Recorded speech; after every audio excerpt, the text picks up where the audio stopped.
नमस्कार दोस्तों केदारनाथ उपचुनाव से पहले कांग्रेस के भीतर इस तस्वीर के कई मायने हो जाते हैं। हरीश रावत और हरक सिंह रावत जिनके बीच 36 का आंकड़ा बताया जाता है, 36 का आंकड़ा है, दोनों एक साथ एक जगह नजर आए, बल्कि अगल बगल की कुर्सियों पर बैठे हुए नजर आए। वहीं महिला कांग्रेस का जब प्रदर्शन था देहरादून में, तब कांग्रेस भवन में कांग्रेस के नेता एकजुट हुए। तब इन दोनों का एक साथ बैठे रहना कांग्रेस के लिए क्या नई संभावनाओं को जन्म दे रहा है? क्या कांग्रेस के लिए यह कोई सकारात्मक संदेश है, या फिर इन दोनों के बीच जो दूरियां हैं वह अब कम हो रही है? कई ऐसे सवाल उठ रहे हैं, लेकिन उन पर बात करने से पहले अगर आप लोगों ने अभी तक चैनल को सब्सक्राइब नहीं किया है तो सबसे पहले आप चैनल को सब्सक्राइब कर लें, वीडियो को पूरा और अंत तक देखें, जरूर देखें, और उसके बाद इस विषय पर अपने कमेंट से हमें भी जरूर अवगत कराएं। और साथ ही साथ आप नीचे दिए गए नंबर या फिर QR कोड के माध्यम से हमारा सहयोग भी अवश्य करें। साथियों, मौजूदा राजनीति में जब कांग्रेस के अंदर अलग अलग गुटों की बात होती है, अलग अलग धड़ों की बात होती है, तब हरीश रावत और हरक सिंह रावत को लगातार उजाड़ू बल्द लगातार कहते ही चले आ रहे हैं। उसके बावजूद दोनों का एक स्टेज पर एक साथ बैठना जाहिर है एक उम्मीद के लिहाज से कांग्रेस के लिए देखा जाएगा।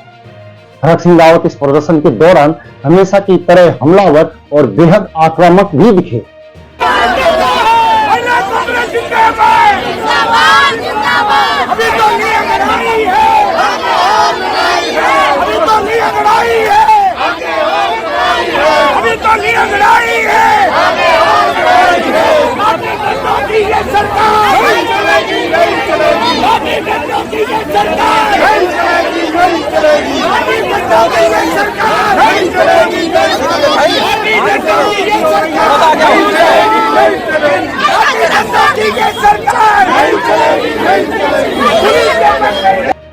दोस्तों, मुद्दा भले ही महिला सुरक्षा से जुड़ा हुआ था, लेकिन सियासी तौर पर अब इसे कांग्रेस की अंदरूनी राजनीति के एक नए अध्याय के तौर पर देखा जा रहा है।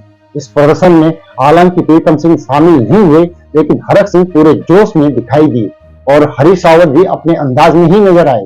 हरक सिंह रावत की गिरफ्तारी जब हो रही थी तब भी हरीश रावत अपने तरीके से नारेबाजी करते रहे और पुलिस प्रशासन को भी रोकने की कोशिश उन्होंने की।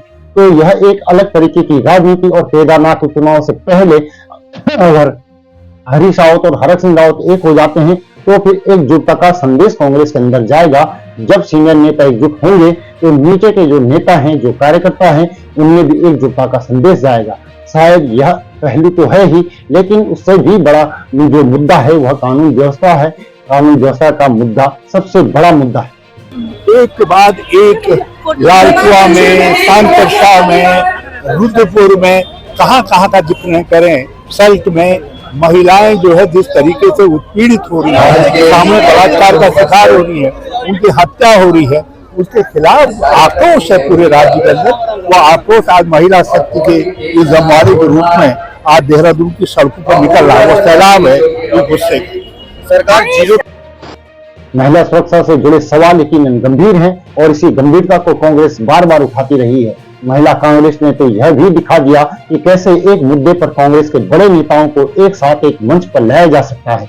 हालांकि प्रीतम सिंह रावत वहां मौजूद नहीं थे और वो क्यों नहीं है इसकी जानकारी नहीं है, लेकिन सियासी तौर पर केदारनाथ उपचुनाव से पहले इस एकजुटता के मायने बहुत अहम हो जाते हैं। दूसरी ओर एक सवाल इस बात को लेकर है कि क्या हरीश रावत और हरक सिंह रावत ने केदारनाथ के उपचुनाव से पहले आपस में हाथ मिला लिया है, या दोनों पार्टी के भीतर साथ रहकर मजबूती के साथ काम करने को अब तैयार हो गए हैं, या फिर यह कोई सियासी मजबूरी का सबब है? सिर्फ मजबूरी की वजह से दोनों एक दूसरे के साथ बैठे हुए हैं? ये सवाल हैं जो बेहद दिलचस्प बने हुए हैं और जिनका जवाब समय आने पर ही सबको मिलेगा। तब तक आप लोग चैनल को सब्सक्राइब करें और अपने कमेंट से हमें अवश्य अवगत कराएं। अगली रिपोर्ट में जल्द ही पुनः आपसे मुलाकात होगी। तब तक के लिए धन्यवाद।